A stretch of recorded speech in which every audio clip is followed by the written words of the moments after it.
بسم الله الرحمن الرحیم. د هرات ملي ټلویزیون معزز لیدونکو په سلامونه مو هرکلی کوم.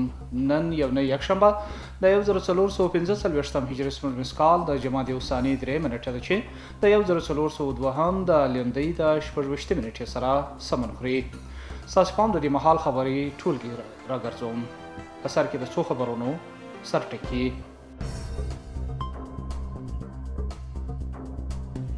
په هرات کې یو سترې غونډې ته د بهرنیو چارو وزیر خبرې. اوس د سیمې په ډیری هیوادونو کې سفارتونه فعالیت کوي.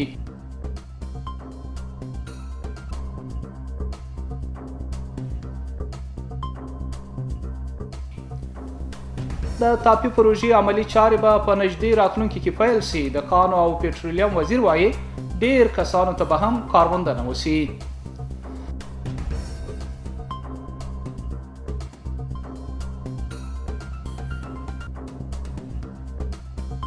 او د هیواد د اقتصادي وضعیت سمون خبره. د صنعت او سوداګرۍ وزیر وایي هیواد د اقتصادي سمون په لور په حرکت کې دی. او اوس پام وکړئ بشپړ خبرونو ته. د افغانستان اسلامي امارت د کانو او پټرولیم وزارت سرپرست په هرات کې د خلکو په یوه ستره غونډه کې د تاپي پروژې د کار پیل کېدو او د زرهاو تنو پر کار ګمارنې خبر ورکړ. د شیخ دلاور په وینا د دې پروژې د عملي کېدو په اړوند د ترکمنستان لوري سره خبرې روانې دي او تمه ده چې په نږدې راتلونکي کې عملي چارې پیل سي. هغه دا زیاته کړه چې په هرات کې د غوریان د وسپنې پر کان پر 4 بلاکونو کې چې 950 کیلومتر مربع پراختیا لري 6.5 میلیارډ ډالر پانګونه شوې چې په دې سره به د هیواد اقتصادي وضعیت سمون مومي. نور حال په چمتو کړي راپورټ کې. د کانو او پټرولیم وزارت سرپرست شیخ شهاب الدین دلاور د هرات خلکو په یوه ستره غونډه کې د خبرو پر مهال هرات د یو فرهنګي لرغوني او امن ښار په توګه یاد کړ او د هیواد پرمختګ یې د ټولو قومونو په یووالي کې شونې وبلې. هغه زیاتوي د تاپي حیاتي پروژې چارې چې د ترکمنستان څخه به ویلي غاز د افغانستان د لارې پاکستان او هند ته لیږدوي پیلېدونکی دی. دا پروژه به د اقتصادي وضعیت ته بدلون ورکړي او په زرهاو تنو ته به د کار زمینه برابر کړي. با عملی کردن پروژه تاپی که از ترغندی شروع می شود تا سپین بولدک و اولین شبکه را انشاءالله که توزیع گاز می شود در ولایت هرات باز به ولسوالی های هرات و به هتل‌های هرات، نانوایی های هرات، خانه های هرات و کلگی نلکه های گاز انشاءالله توزیع خواهد شد و در این اقدام میکنیم که شرکت های خصوصی این شبکه را به قرارداد بگیرد و سرمایه گذاری کند. د کانو او پټرولیم وزیر دا زیاتوي چې د هرات غور سړک 350 کیلومتره لار د دې ولایت د سرپو او جستو قانونو د عوایدو د لارې پخیږي او د دې برسیره د هرات بادغیس او فاریاب حلقوي سړک به هم جوړ سي چې دا په لویدیځ حوزه کې د اسلامي امارت کړنې څرګندوي. گفت که یک شرکت تقریبا به صدها موترها و سکاترها و ماشینی را آورده که هم به سرک غور تا هرات کار شروع است بسیار به سرعت و هم به سرک بادغیس و فاریاب که حلقوی سرک است. از این کلگی طرفا الحمدلله به هرات آبادی ترقی هرات خصوصا و آبادی ترقی کلگی افغانستان عموما شروع است. هرات در آینده یک آینده درخشان دارد. دا په داسې حال کې ده چې تېره ورځ د افغانستان ترکمنستان جګپوړي هیات په صفري سیمه کې د تاپي پروژې څخه لیدنه کړې او د کار د عملي کولو په اړه یې ټینګار کړی دی. د افغانستان اسلامي امارت د بهرنیو چارو وزیر مولوي امیر خان متقي د هرات خلکو په یوه ستره غونډه کې ویلي اوس د اسلامي امارت سفارتونه د سیمې په ټولو هیوادونو کې په عادي ډول فعالیت لري. ښاغلی متقي په دې ناسته کې په تیرو 2 کلونو کې د ډیرو لاسته راوړنو خبره کوي او ټینګار کوي چې اسلامي امارت په دې موده کې د امنیت ټینګښت د روږدو راټولولو او درولنې د نشهیي توکو د کار او لیږد په وړاندې مبارزې او د هر ډول فساد په وړاندې سترې لاسته راوړنې لرلې دي. نور حال په راپورټ کې. د بهرنیو چارو وزارت سرپرست وزیر مولوي امیر خان متقي او د اسلامي امارت کابینې یو شمېر نورو سرپرست وزیرانو د هرات خلکو په یوه ستره غونډه کې پر ځینو لاسته راوړنو خبرې وکړې. ښاغلي متقي په دې ناسته کې د اسلامي امارت د سترو لاسته راوړنو په اړه خبرې وکړې چې په تیرو څه باندې 2 کالو کې لرلې دي. هغه په سیاسي، اقتصادي او ټولنیزو برخو کې د سترو چارو د ترسره کېدو یادونه وکړه. در تمام منطقه عالی الحمدلله کدام کشور نمانده که اونجا سفارت ما فعالیت نداشته باشه. ما مستند برات میگم سفارت ما و شما در ازبکستان باز است، در ترکمنستان، در ایران، در پاکستان، در چین، در قزاقستان، در قرقیزستان، روسیه، آذربایجان، در همه کشورها سفارتخانه ها به دست ما و شما هست. دیپلماتای نو رفته اونجا فعالیت داره.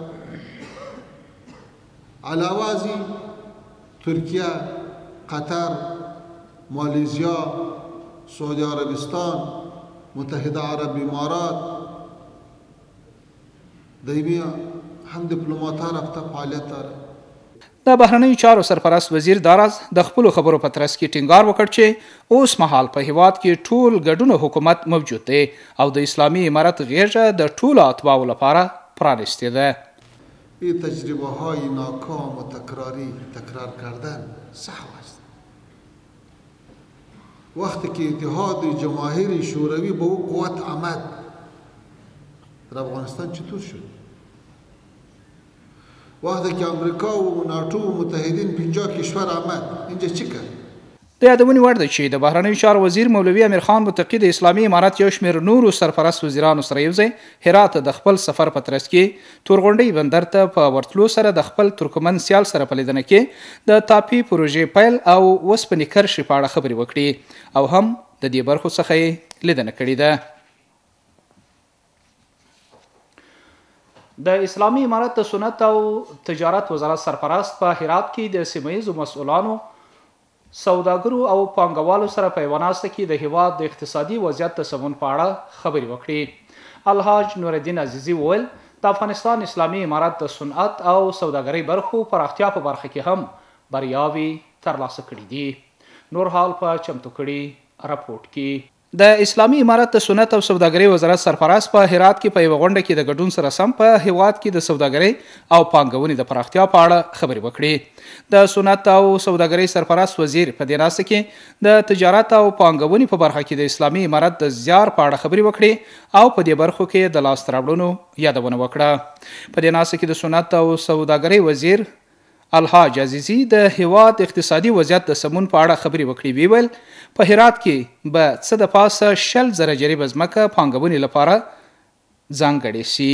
ما هم یک برنامه خوب داریم که به سطح یک بالاتر از 10 یا 20,000 جریب زمین ان شاء الله یک پارک صنعتی به سطح بین المللی باید بسازیم. تماما اصول و قوانین پارک صنعتی که رقابت با کشورهای پیشرفته میکنه ما هم مد نظر بگیریم ان شاء الله. نوموړي داراز وویل د اسلامي امارت بودجه بیت المال ده او مسؤلان باید د هغې څخه د سالمې ګټې اخیستنې په اړه ژمن واوسي. هغه زیاته کړه د هیواد څخه د اشغال پای په داسې وخت کې ترسره شو چې د هیواد د فتح وروسته بانکونه خالي وو، خو د اسلامي امارت مسؤلانو په سالم مدیریت سره هیواد د بحراني حالت څخه وژغورل سو. و دنیا هم به امید از این بود که ما از نگاه اقتصادی اگر از نگاه نظامی نتونستیم از نگاه اقتصادی دیگر امارت به هر حالتی که با شما شکست میدیم. نمیتونن که یا شاید 6 ماه طاقت کردن در مقابل مخارج و در مقابل معاشات و مصارف و بودجه ها یا طاقت کنند. د یادونې وړ ده چې په هیواد کې صنعت او تجارت په داسې حال کې پراختیا مومي چې د فتح مخکې د هیواد ډیری صنایع په ټپه درېدلي وو.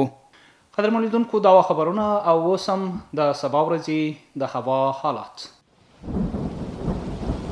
د لوی خدای په نامه ګرانو دوستانو د ما سلامونه ومنئ، شپه مو په خیر. اوس هم پاملرنه وکئ د سبا ورځې د هوا اټکل. دوشنبه هرات ښار نیمه وریځ الوره درجه 15 تیتای اشپاژ، غوریان وریځ الوره درجه 12 تیتای اشپاژ، کروخ نیمه وریځ الوره درجه 10 تیتای سلور او پښتون زرغون نیمه وریځ الوره درجه 14 تیتای و. او اوس هم په پای کې یو ځل بیا د څو خبرونو سرټکي. په هرات کې یوې سترې غونډې ته د بهرنیو چارو وزیر خبرې. اوس د سیمې په ډیری هیوادونو کې سفارتونه فعالیت کوي.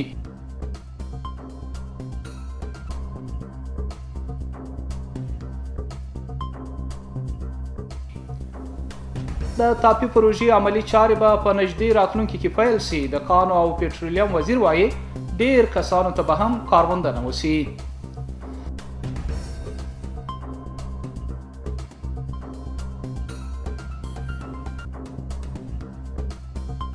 او د هیواد د اقتصادي وضعیت سمون خبره. د صنعت او سوداګرۍ وزیر وایي هیواد د اقتصادي سمون په لور په حرکت کې دی. ډیرو درنو او قدرمن لیدونکو، دا وه د دې مهال خبرې ټولګې چې تاسې د هرات ملي ټلویزیون د څپو څخه اولیدل. تر بیا مو په لوی او بښونکي خدای سپارم. هر چیرې چې واست خوشحاله شپې ولرئ.